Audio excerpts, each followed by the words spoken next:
나는 행복했다 명희의 마지막 말 400년을 살아남은 정신 허준 이야기 제10편 최종편 허준의 마지막 처방 77년의 삶 영원한 유산 1. 마지막 봄 1615년 봄 허준은 77세였다. 봄꽃이 만발했지만 허준은 더 이상 밖으로 나갈 수 없었다. 병상에 누워 있었다. 제자들이 교대로 곁을 지켰다. 광해군도 여러 차례 약재를 보내며 문안했다. 스승님, 약을 드셔야 합니다. 제자가 약그릇을 들고 왔다. 허준은 고개를 저었다. 아니라, 내 병은 약으로 고칠 수 있는 것이 아니니라. 나이가 들어 몸이 다한 것뿐이다. 하지만 걱정 마라. 나는 충분히 살았다. 77년이면 긴 세월이 아니냐? 허준은 창밖을 바라보았다. 벚꽃이 바람에 흩날렸다. 아름다웠다. 내 생애도 저 꽃처럼 지는구나. 하지만 봄이 오면 또 꽃이 피듯 내 가르침은 제자들을 통해 다시 피어날 것이다. 2. 마지막 환자. 어느 날 오후 한 여인이 허준의 집을 찾아왔다. 아이를 업고 있었다. 나으리, 저희 아이가 열병으로 고생하고 있습니다. 도와주십시오. 제자가 막으려 했다. 스승님께서 지금 편찮으시니 제가 봐드리겠습니다. 하지만 안에서 허준의 목소리가 들렸다. 들어오게 하여라. 스승님, 무리하시면. 괜찮다. 의원은 마지막 숨이 붙어있는 순간까지 환자를 봐야 하느니라.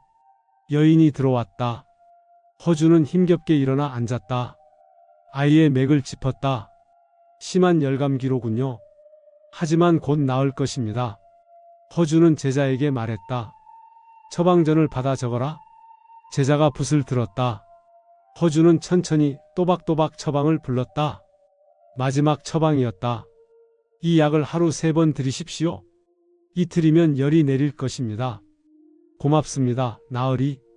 약값은 받지 않겠습니다. 아이가 건강하게 자라는 것을 보는 것이 내게는 보답입니다. 여인이 깊이 절을 올리고 나갔다. 허준은 다시 누웠다. 몹시 지쳐 보였다. 하지만 얼굴에는 평온한 미소가 있었다. 마지막까지 의원으로 살았구나. 3. 회상. 그날 밤 허준은 자신의 삶을 돌아보았다. 서자로 태어나 차별받던 어린 시절.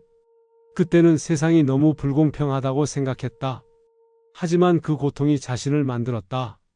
차별받는 사람의 아픔을 알았기에 모든 환자를 평등하게 대할 수 있었다. 스승을 만나 의원이 되었을 때의 기쁨, 처음으로 환자를 살렸을 때의 감격, 그것은 평생 잊을 수 없는 순간이었다.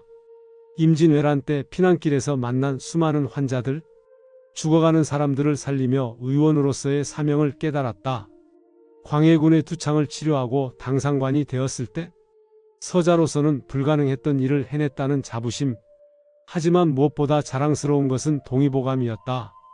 70이 넘은 나이에 시작해 74세에 완성한 평생의 역작. 그래, 나는 최선을 다했다. 후회는 없다. 허준은 눈을 감았다. 평온했다. 4. 마지막 말. 며칠 후 허준은 제자들을 불렀다. 목소리가 매우 약했다. 너희에게 마지막으로 할 말이 있다. 제자들이 모두 모여들었다. 눈물을 흘리는 제자도 있었다. 울지 마라. 나는 행복했다. 스승님, 동의보감을 잘 지켜라. 그리고 계속 발전시켜라. 의학은 멈춰서는 안 된다. 명심하겠습니다, 스승님. 그리고 환자를 사랑하여라. 신분을 보지 말고 사람을 보아라. 그것이 진정한 의원이니라. 허준은 힘겹게 숨을 쉬었다. 제자들이 손을 잡았다. 너희가 자랑스럽다. 내 의술은 너희를 통해 영원히 살 것이다. 스승님, 가지 마십시오. 모든 것에는 때가 있느니라. 내 때가 왔다. 받아들여라. 허준은 마지막으로 미소를 지었다. 그리고 조용히 눈을 감았다. 1615년 늦봄, 허준은 77세의 나이로 세상을 떠났다. 5. 추모. 허준의 부고 소식이 전해지자 조선 팔도에서 애도의 물결이 일었다. 광해군은 직접 제문을 지어 보냈다. 허준은 단순한 의원이 아니었다. 나라의 보배였고 백성의 은인이었다.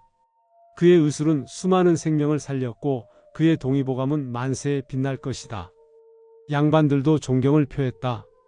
허준 대감은 서자였지만 누구보다 훌륭한 양반이었소.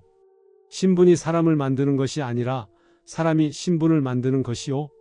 하지만 가장 깊은 슬픔은 백성들이었다.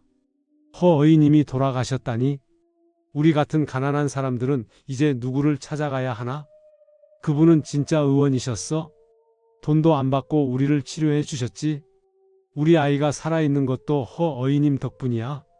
수많은 백성이 허준의 집 앞에 와서 절을 올렸다. 가난한 사람들도 부자도 양반도 천민도 모두가 함께 울었다. 신분의 벽을 넘어선 애도, 그것이 허준이 평생 추구했던 평등이었다. 6. 이어지는 정신.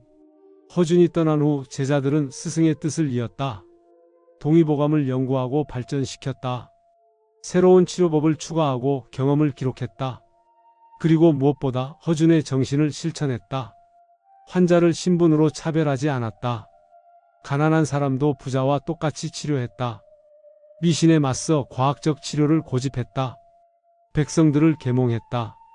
겸손하게 배우고 환자에게 공감하며 용기 있게 행동했다. 그리고 자신들도 제자를 키웠다. 허준의 가르침을 다음 세대로 전했다. 이렇게 허준의 정신은 대대로 이어졌다. 조선의학의 기둥이 되었다. 7. 영원한 유산. 400년이 지난 지금 허준은 여전히 살아있다. 동의보감은 21세기에도 읽힌다. 한의대 학생들은 필수로 배운다. 연구자들은 계속 연구한다. 2009년 유네스코 세계기록 유산으로 등재되었다.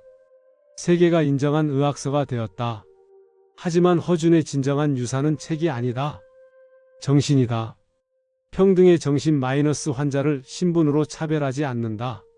과학의 정신 마이너스 미신이 아니라 과학으로 치료한다. 봉사의 정신 마이너스 돈이 아니라 생명을 우선한다. 교육의 정신 마이너스 지식을 독점하지 않고 나눈다. 성장의 정신 마이너스 평생 배우고 발전한다. 이것이 허준이 남긴 진정한 처방이다. 병을 고치는 처방이 아니라 사회를 고치는 처방, 사람을 고치는 처방. 서자로 태어나 차별받던 소년이 조선 최고의 명의가 되고 400년 후까지 기억되는 위인이 되었다. 그것은 신분이 아니라 노력이 사람을 만든다는 증거다. 환경이 아니라 의지가 운명을 바꾼다는 증거다. 허준의 마지막 처방은 이것이다. 신분이나 환경에 좌절하지 마라. 자신의 길을 찾아 최선을 다하라. 다른 사람을 도우며 살아라. 그것이 의미 있는 삶이다. 최종 에필로그. 당신의 동의보감. 허준 이야기를 마치며 우리는 시편에 걸쳐 허준의 삶을 돌아보았습니다. 서자로 태어나 꿈을 키운 소년, 스승을 만나 의원이 된 청년, 전쟁 속에서 백성을 살린 중년, 왕자를 치료하고 당상관이 된 명의, 마음의 병까지 치료한 참된 의원, 70세의 동의보감을 완성한 대학자, 신분을 가리지 않고 평등하게 치료한 개혁가, 미신과 싸워 과학을 전파한 계몽가, 제자들에게 삶의 지혜를 전한 스승, 그리고 마지막 순간까지 환자를 본 의원. 이것이 허준의 77년이었습니다. 독자 여러분께 드리는 마지막 메시지. 허준은 동의보감을 남겼습니다. 여러분도 자신만의 동의보감을 만들 수 있습니다. 그것이 책이 아니어도 좋습니다. 작품이어도 기술이어도 지혜여도 좋습니다. 중요한 것은 다른 사람에게 도움이 되는 무언가를 남기는 것입니다. 허준처럼 겸손하게 공감하며 용기 있게 끊임없이 배우며 아낌없이 나누며 살아가십시오. 신분도 나이도 환경도 중요하지 않습니다. 중요한 것은 의지입니다. 최선을 다하는 마음입니다.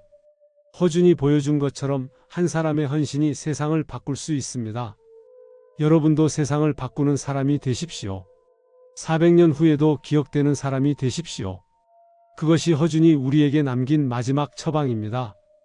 허준 이야기 완. 1539-1615. 서자에서 명의로, 차별에서 평등으로, 무지에서 과학으로,